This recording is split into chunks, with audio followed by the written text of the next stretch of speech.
Roll your R's a little more, please. What exactly am I getting in return?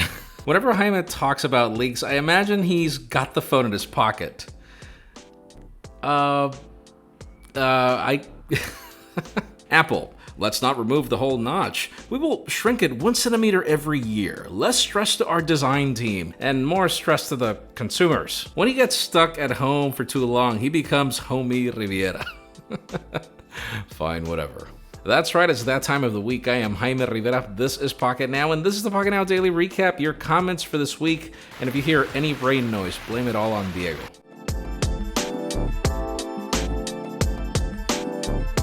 So on Monday, topics got really heated and I liked it a lot. There are rumors for the iPhone 12 that have been coming and going. One of them that's very interesting over specs, and apparently one of the iPhones that's coming is bringing Touch ID and the rest Face ID. But then we were like, wow, what if we got both? And I asked you if you had the choice, which one would you pick? We had 623 comments. I'm a doctor, and during this pandemic, I realized how much more convenient Touch ID is compared to Face ID. iPhone 10 owner. Dude, first of all, let me salute you for what you do. Thank you for your service. Thank you for everything that you guys are doing. You guys are amazing. You are the real superheroes. And yes, I feel that this is the time when we've learned most what I've said for years, that Face ID is very convenient when it's snowing and you're wearing gloves.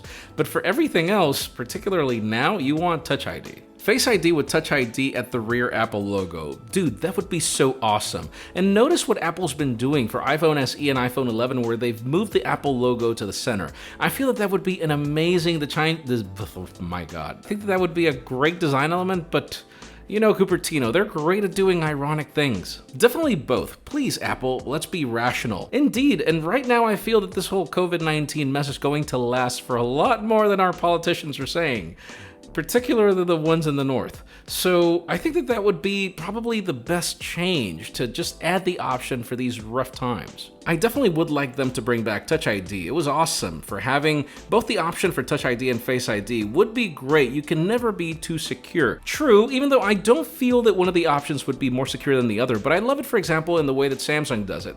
It's not more secure to have their facial recognition, but it's an option. You can enable it or disable it whenever you want, and then you've got the more secure fingerprint scanner. I feel that the option of both would be fantastic. Then on Tuesday, the topic continued to escalate, particularly because we've been covering rumors for months already, well, no, weeks pretty much, where Samsung's got a new mobile CEO, and the guy said, well, we want to cut costs when it comes to Samsung phones, and the first thing we're going to do is ditch Samsung. We're not going to use Samsung Display for our displays anymore. We're going to look at our options, and I asked you, what did you think about Samsung trying out BOE, for example, which is mostly known for their LCDs. We had 541 comments. Samsung, don't trust anyone, not even yourself. Well, here's the thing. Samsung actually makes a lot more money from its chip business and its display business. Their mobile division makes money, and sure, they own the smartphone market, but right now it's not the one that's bringing in the most cash. So I do understand how Samsung Mobile's like, wait a second, so you sell to our competitors, and you also sell to me at an expensive price? Why don't I try somebody else? Samsung makes display panels. Also, Samsung. So anyway, we started buying displays from another company. I think it's about more than that. Think about it. Samsung is such a large conglomerate. They do so many things. And so I don't blame Samsung Mobile for trying things out. In the end, each division is measured separately. So if I'm the CEO of the mobile division and I have to render results and I'm measured over economical results particularly, I'm not forced to use Samsung if I feel that I could get a better deal, and the rumors are that BOE is going to start supplying for other companies like even Apple. Why? Samsung has always had the best displays. Why would they downgrade their quality?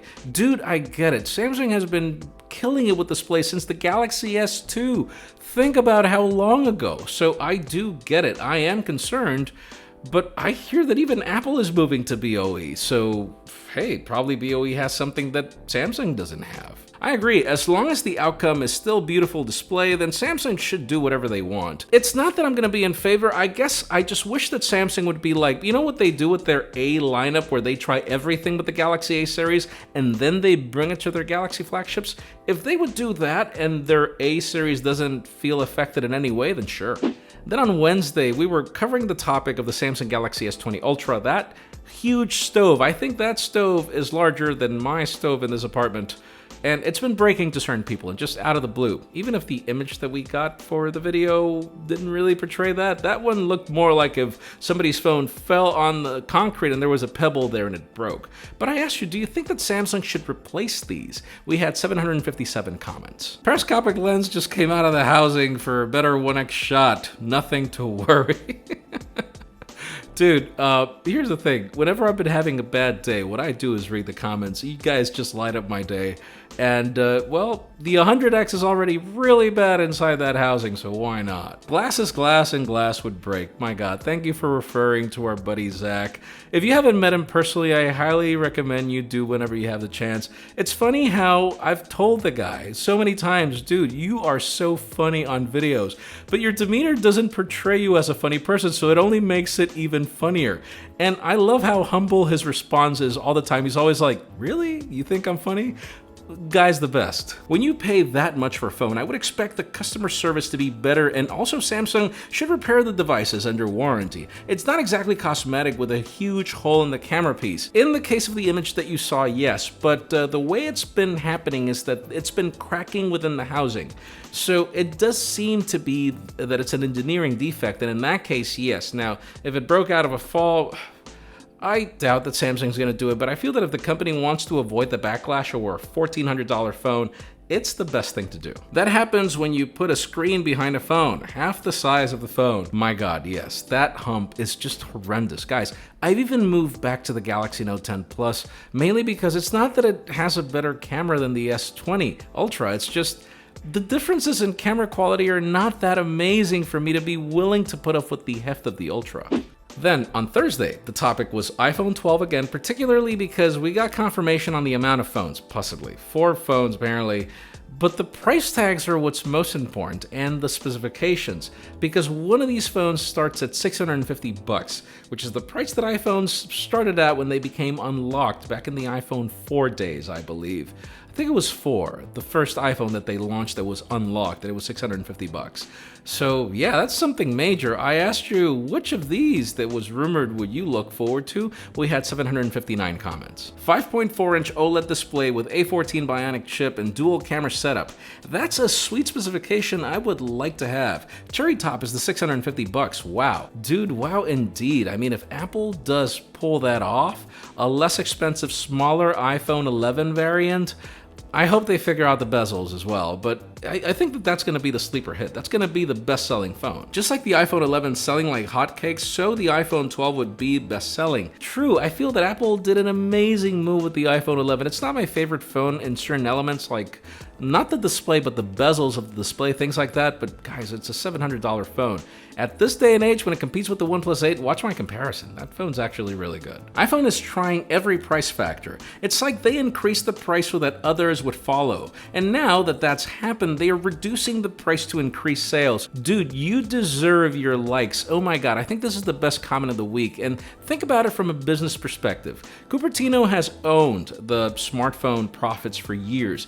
And so when they raised the price of the iPhone 10, they gave everybody a reason to raise prices, and a lot of OEMs just followed because they needed to make the profits. Thing about it is, Apple continues to be that trillion-dollar company compared to others, and so once all competitors matched with the price, even OnePlus nearly, what happens now that Cupertino is dropping the price with the iPhone SE thanks to their great supply chain? They're really disrupting the market one more time, and I feel that they're adapting best to everything that's happening. I feel that they're doing the smartest move ever. Apple pricing products like they used to 10 years ago. Wow, they're really trying to go back to avoid 2020. A couple of days ago, I wrote an article where I specified, and I started with a Charles Darwin quote, where it was like, the animal species that are the largest or the most powerful are not the ones that survive. It's the ones that adapt the most. Here's the thing, we're going through very rough times, and right now every company should figure out how to sell as much as they can. And People are price sensitive now more than ever. The only problem is you probably don't remember this, but this happened already previously, but we were at the time of the iPhone 3G. So I feel that Apple is adapting best right now. Right now, they've already have a very streamlined production. They already have some old designs with great specifications. They need to get rid of the chips, and so what they're doing is literally pricing old phones down in order to be able to get rid of the inventory. I feel that it's genius. And then finally, Friday, we covered the rumors of the Pixel 4a. The fact that apparently, well, it's going to come in the next couple of days, and we got some sample photos. They look really well. I asked you if you had to pick iPhone SE or Pixel 4a, which one would you pick? We had 594 comments. I would pick the 4a because Android, but would easily recommend the SE. People who are used to having bad budget phones or have held onto their phones for 5 years are about to have their minds blown. Dude, you make some really awesome points. I feel that yes, if I had to recommend a phone, it would definitely be the iPhone SE, not because it's a better phone, but really because it'll age better. Apple products just age better. Cupertino does a better job at supporting their phones way beyond the time that Google does. Good recommendation. Pixel 4a, would I pick it? It'll depend on what we get in the end, because that's going to be a really tough sell if Google brings in the cheap design that they brought with the 3a. I'd go for the 4a. Bigger screen, but similar size, better battery life, and better camera. Even if the iPhone SE has a faster processor, it's not useful with the small screen. Dude, it's not a small screen. I mean, the footprint of that phone is pretty much the same as the iPhone 11 Pro. It's just got more bezels, but come on, it's not that small. If the Pixel comes with a better design, excellent camera, and the better battery life, then the Pixel is the one for me. I think that beyond that, it has to be build quality. My son had a 3A, dropped it once, broken away where it's useless. So, I mean, that's the problem, that if they're using the excuse that because it's inexpensive, they can give us a lesser quality product, and then you have the iPhone SE, that's a rough sell. Problem with iPhone is battery. If iPhone is dead, what will we do with that A13 chip? Dude, the iPhone 8 was probably one of my favorite small phones, quote unquote, with great battery life. It was fantastic. Same iPhone XR, same iPhone 11, same iPhone SE. Very few people have been complaining about battery life, so I don't think that's going to be a problem, but we'll see.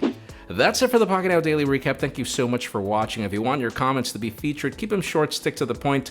Try to get some thumbs up. It helps us spot them a lot easier. You can also follow us on social media. Our extended coverage happens on Instagram, and follow me on my personal handles to see me stay at home, make videos. Please give this video a thumbs up if you like what you saw. I'm Jaime Rivera. Thanks so much for watching. We'll see you next week.